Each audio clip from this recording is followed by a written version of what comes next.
तो दोस्तों स्वागत है आपका एक और नई कहानी में। ये कहानी शुरू होती है एक मेमोरियल डे पर। एक बड़ी कंपनी में एक हाई पोस्ट के लिए इंटरव्यू होना है। कई लोगों में से सिर्फ 8 कैंडिडेट को चुना गया। सब काफ़ी एक्साइटेड है। जब ये 8 वहाँ पहुँचते हैं तो उन्हें एक हॉल में ले जाया जाता है। वहाँ 8 कुर्सियाँ लगी होती है और हर सीट पर एक पेपर रखा होता है जिस पर रोल नंबर लिखा होता है। हॉल के दरवाजे पर एक सिक्योरिटी गार्ड खड़ा है। तभी एक आदमी आता है जो इस टेस्ट का इन्विजिलेटर है। वह कहता है सिर्फ तुम 8 लोगों को इस टेस्ट के लिए चुना गया है। ये कोई आसान बात नहीं है, इसलिए मेरी बात ध्यान से सुनो और उसी के हिसाब से चलो। वो कहता है तुमसे सिर्फ एक सवाल पूछा जाएगा। कुल समय 80 मिनट का होगा। इसमें 3 नियम हैं। पहला, तुम मुझसे या गार्ड से बात नहीं कर सकते।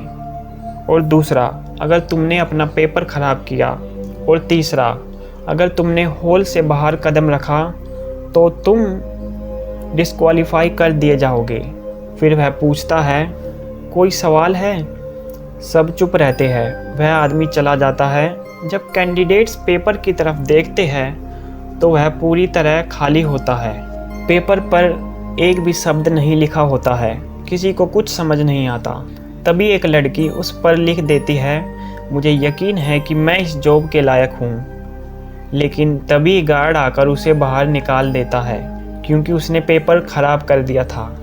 अब बाकी सब घबरा जाते हैं।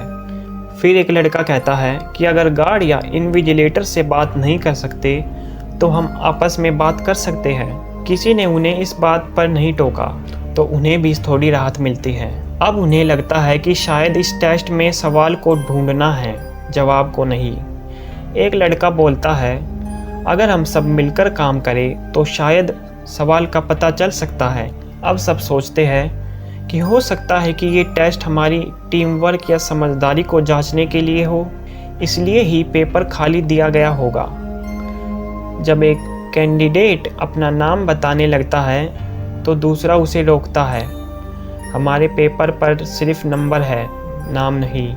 शायद नाम ना लेना भी टेस्ट का हिस्सा है। फिर सब एक दूसरे को निकनेम देते हैं। एक कैंडिडेट जो काले रंग का है उसे ब्लैक कहा जाता है। जो गोरा लड़का है उसे वाइट कहा जाता है।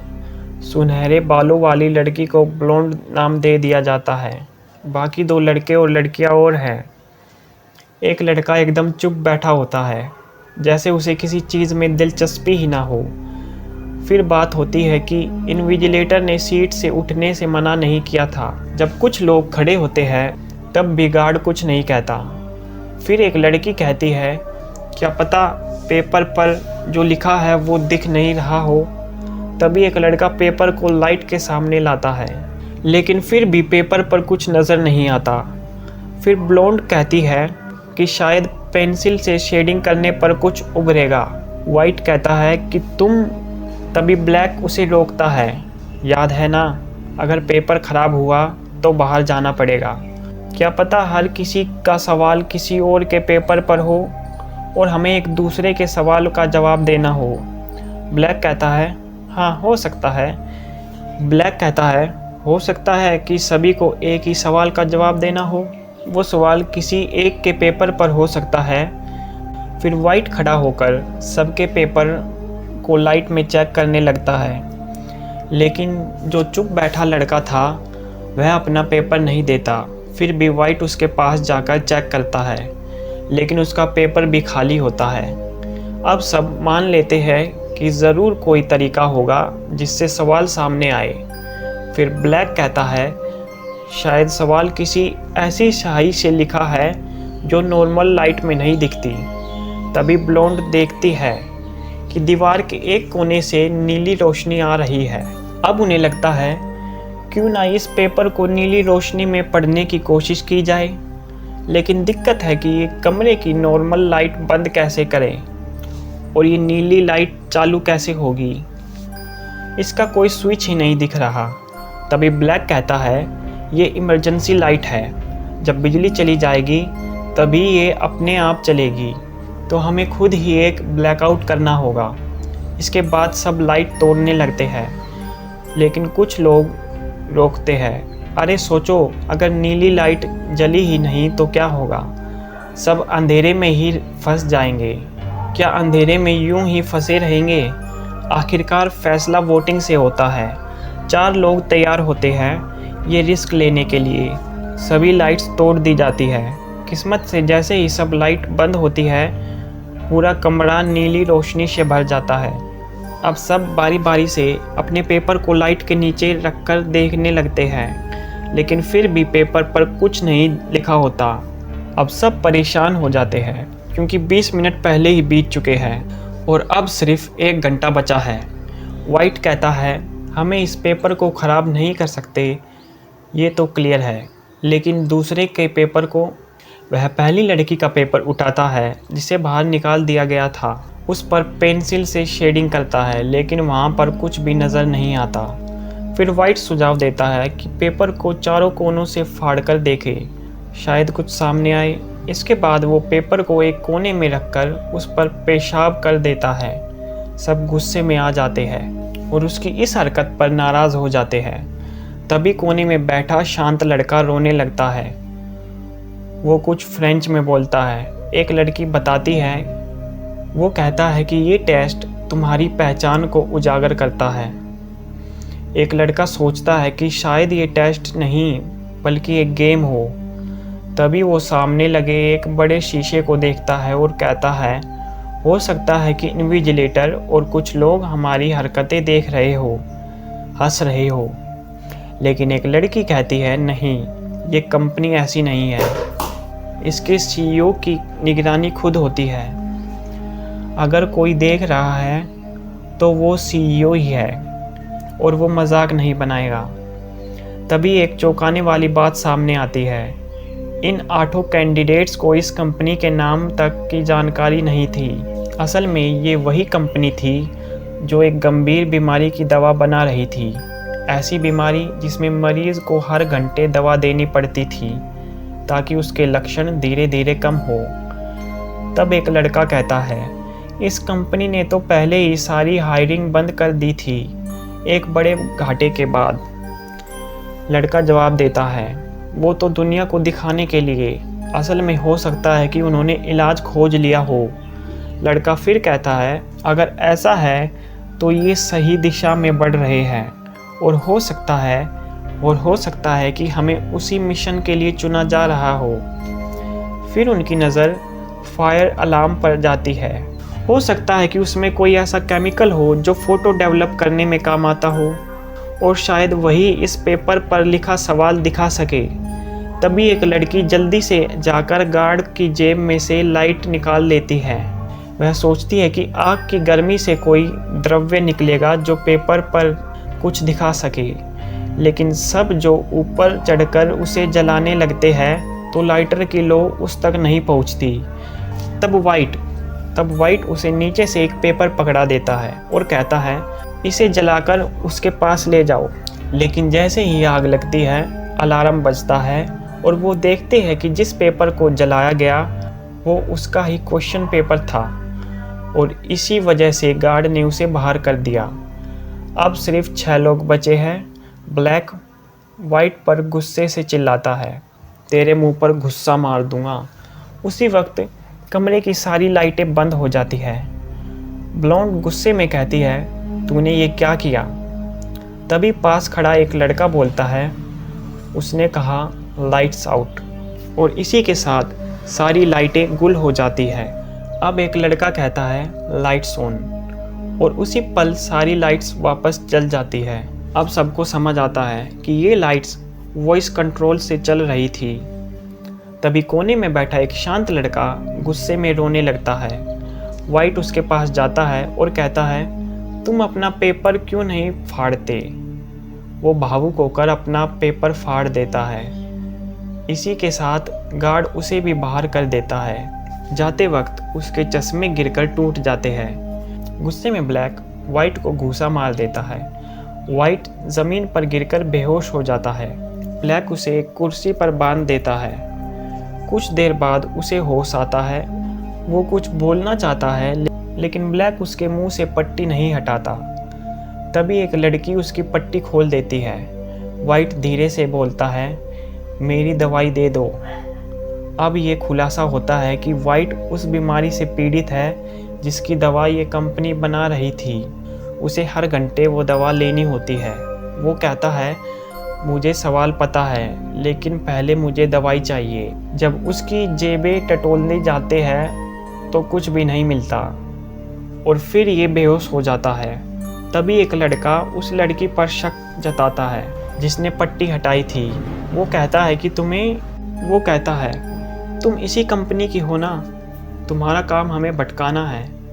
फिर वह पूछता है, सवाल क्या है?